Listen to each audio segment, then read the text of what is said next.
Water Pro អ្នកឯកទេសម៉ូទ័របូមទឹកប្រើសូឡាថ្ងៃនេះសូមណែនាំពុកម៉ែបងប្អូនពីប្រភេទម៉ូទ័របូមទឹក model ថ្មីកម្លាំងខ្លាំងសម្រាប់ម៉ូទ័រនេះគឺប្រើផ្ទាល់ជាមួយនឹងសូឡាតែម្ដងដែលអាចប្រើជាមួយនឹងសូឡាពី6ផ្ទាំងរហូតដល់8ផ្ទាំងអញ្ចឹងសម្រាប់ម៉ូទ័រនេះមុខចេញចូលមកទឹក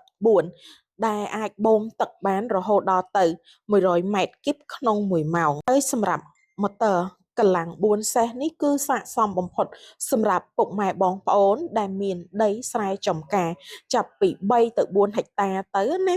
គឺស័ក្តិសមមែនតើអញ្ចឹងនេះបងប្អូនអាចមើលបាននេះជាសកម្មភាពជាក់ស្ដែងសម្រាប់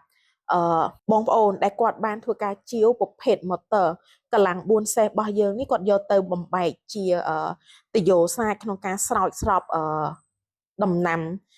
ចេករបស់គាត់ទៅណាអញ្ចឹងសម្រាប់ពុកម៉ែបងប្អូនដែលមានតម្រូវការចង់ធ្វើការបញ្ជាទិញ